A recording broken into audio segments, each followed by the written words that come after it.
You're listening to the Profit Connections podcast. Entrepreneurs and franchise owners, you'll want to tune in. If you're looking to create a rock-solid business, sick of being stuck on the plateau, and ready to kick it up more than just a notch, you're in the right place.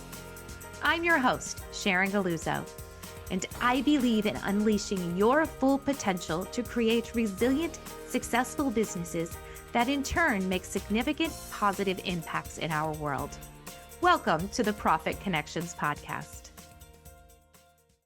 Profit doesn't happen by chance. It happens by design. Let's dig in and welcome back to another episode of Profit Connections podcast. Today, my guest has a fascinating take on one of the biggest things that is happening to businesses everywhere, and I can't wait to talk to him about it. I would love to introduce you to Dr. Curt Rasmussen. Welcome, Curt. Yeah, thank you. Thank you for having me here.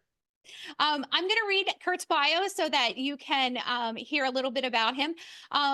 Dr. Curt Rasmussen is a retired U.S. Navy chief and PhD industrial organizational psychologist. Yes, psychologist.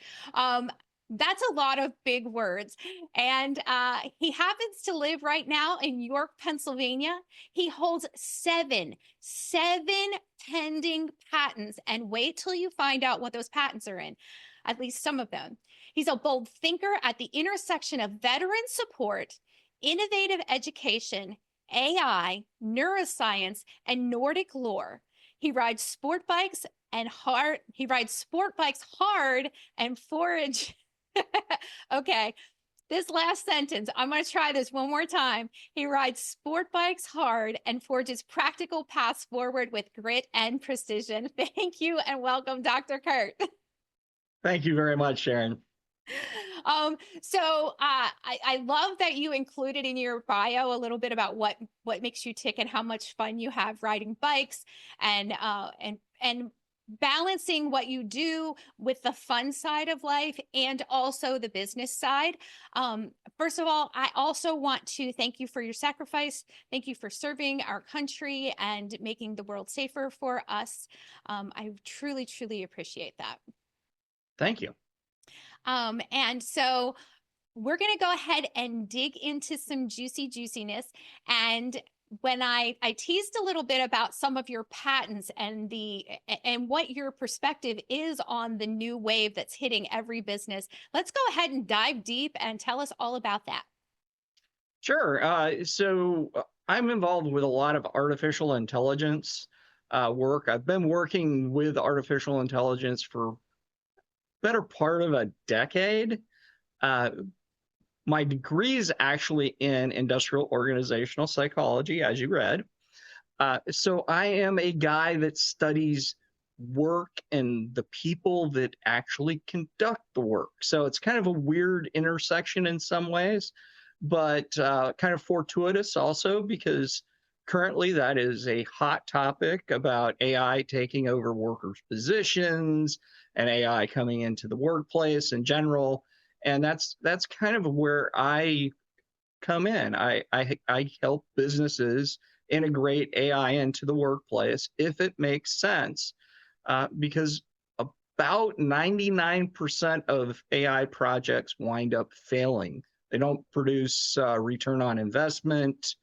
You know, they displace workers, and then all of a sudden the company has to rehire them. So it's pretty interesting space. Well, whenever you talk about AI, we talked a little bit before we started recording about how businesses bring AI in and that it doesn't work out. So talk a little bit about that, where, what is it that they're not thinking about ahead of time? Or is it the planning? Is it the execution? Where does that fall apart? It actually falls apart with everything. It's really kind of amazing. You can bring in AI pretty light into a workplace, like, with ChatGPT, just so your employees have access to it to stimulate ideas. That's pretty low risk. It's low risk to put GPS in a car too. But it starts becoming more high risk when you actually start leveraging it for either the completion of tasks. So, it's a tool that you have your employees using, or it actually replaces some function employees have. Um, and where it tends to start going sideways is right from the beginning, because a lot of people don't understand AI. Understandable. It's very complicated, but they also don't necessarily understand how their workers complete tasks. Mhm. And a lot of people will be like, "Oh, no, no, no, I know how my workers do it." But um, the amazing thing is, an industrial organizational psychologist, I study that stuff, and the thing is a lot of people don't. They're like, "Oh, Bob does this, Jill does that," but they really don't understand that if Bob doesn't spend an hour on the phone with customers on Monday, that the whole rest of the week winds up being a waste, because they've Mhm. never captured it. And now they're going to try replacing Bob with AI. And they don't really understand. And then the AI side of things, it's very complicated. So, people tend to trust the provider. They're not doing it themselves. They hire a company in, the company says, "Oh yeah, we know how to do this." But do they really? You Mhm. what evidence do you have for them to do it? And when you think about the cash that somebody can spend on it, some some AI implementation, it's $25,000 per seat per year. I mean, that's even for a large business, multi-million dollar businesses, that's not cheap. Right.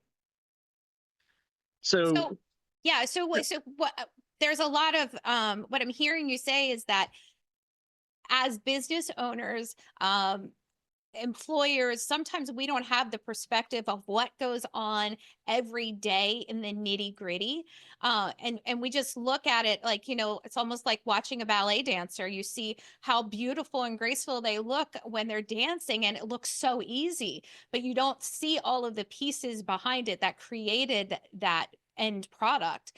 And as business owners, we don't always look at all the nitty gritty things underneath that go into that result. So it's a really good perspective that you just pulled out. I really enjoyed that. thanks. And it's kind of sad in some ways. That when you think about it, somebody's going to bring something into a business and they may not include it in their strategy. And it's such an expensive and pervasive thing. It actually becomes foundational.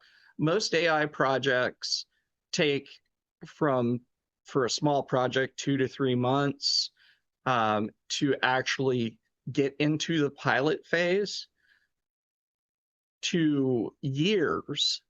And if it takes years to put it in place, it you really need to consider it part of the foundation, because you're not going to pivot and go, "Well, I had this AI solution, now it didn't pan out, and I'm just going to go back to the way it was."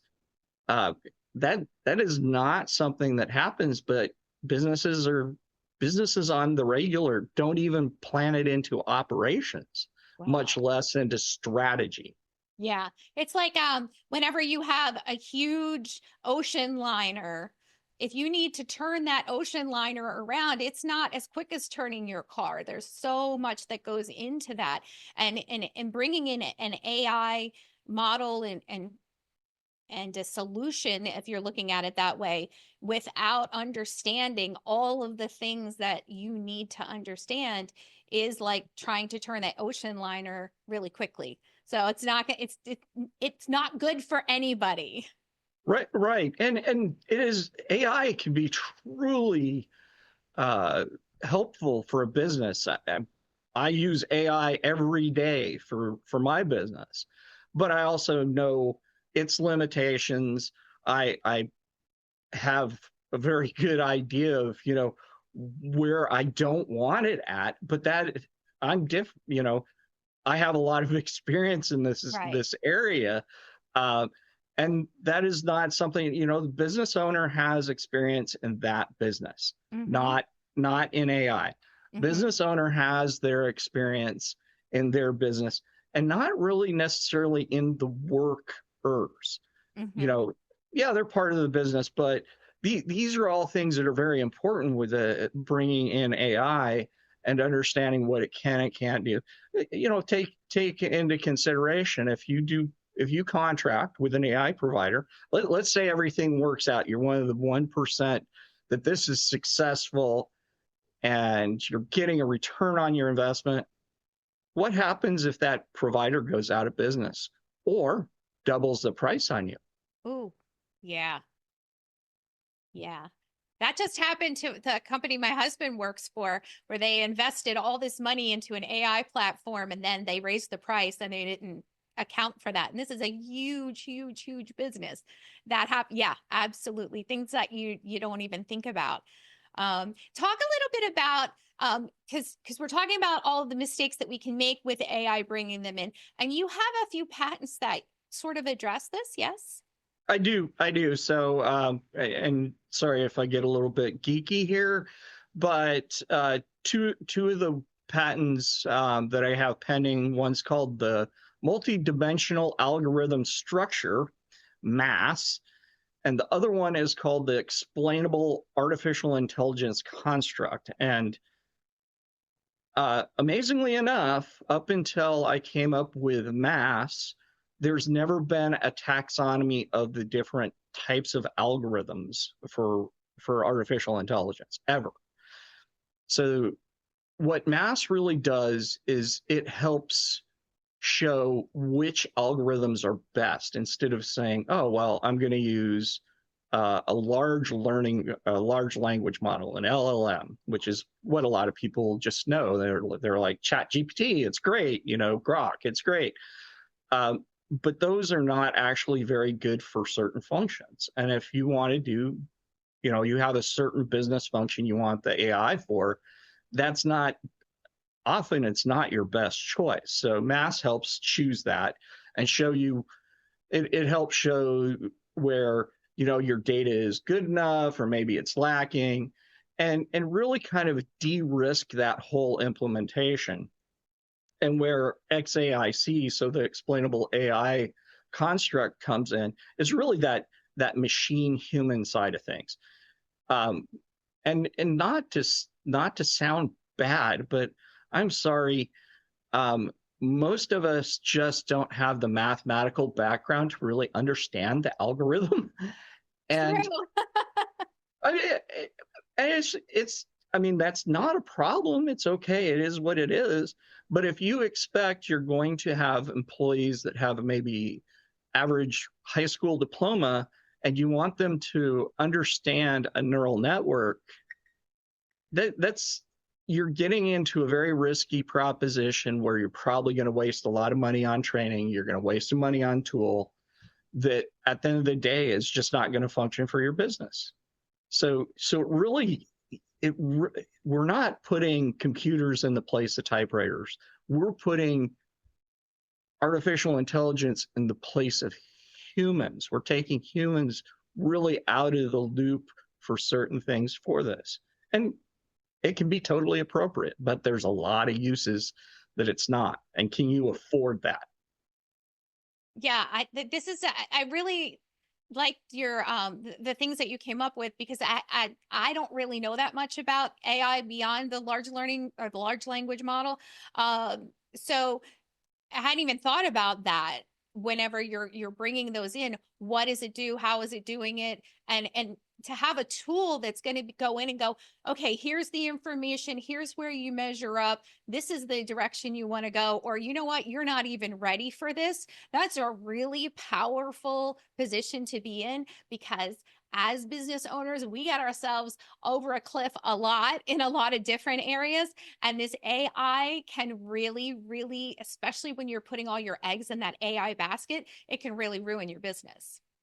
Oh, absolutely. In fact, even people that are very much experienced in tech. I know a business that the guy was spending $10 million a year for paying benefits for software developers. Okay, great. And then he decided to let a lot of those guys go and use AI instead. Now, the AI is working perfectly fine. He maintained a couple of senior software developers, but then it gets into what I call the doom loop because he has no junior software developers. So what happens when the senior ones leave? Mm. Who's going to put up the guardrails for the AI? Who's going to know when the AI isn't doing what it's supposed to be doing? Wow. Yeah, I love that. I am all about when I work with my clients, I'm all about like what is the big picture? What do we need to be looking at down the road? What is the strategy that we're using here instead of just that next quick fix? So I really resonate with your perspective on that. This has been really, really incredible. And you have opened so many interesting doors today. And I do have a question that I'd like to ask you. It's one that I ask all of my guests now. And that is, what's the most unexpected experience that made you adjust your approach to your business? You know, probably actually figuring out what my brand is. Hmm. I thought I knew that, and then I used AI. Again, I use AI every day, but I'm like, hey, and then I went back and forth, and I'm like, wow, now I actually have a brand. I thought I knew something about it, which that's actually not my background. But thanks to some help from Grok and some other AI engines, I've now polished my brand. So Excuse me. AI is useful for, I find it most useful for brainstorming and teasing through problems like that. So I love that you used your AI to have a conversation about what is the brand and how is it showing up? Like, I find that those platforms can talk to me in a way that, whenever you try to talk to human beings about it, sometimes there's, our own personal experience that gets tied in there, but you can really get really laser focused with those, like ChatGPT and Claude and Grok and all of them to actually have a perspective that comes back clear, that's devoid of all of your garbage, in terms of not being able to see the forest for the trees. absolutely, and the beneficial thing too is once you have your brand, at least for me, once I have my brand built, then I can go back and say, how's my brand doing? And I can point it to specific things, and I can say, well, your X account it's growing, but it's not, it's still quiet, this, that. And I do that for the cost of a tool that I'm already using, and now it has another function for me. So I'm not even spending, the money out of the box Mm-hmm. on an advertising agency, which would do that and probably do a better job. But at this point, especially getting started out, you don't necessarily have the funds to go out and spend $1,000 a month on an advertising agency to do these things. Yeah, and that can give you the foundational piece to move forward so that whenever you do build your business, then you can bring in those higher level expertise on those types of topics. Thank you so much, Dr. Curt.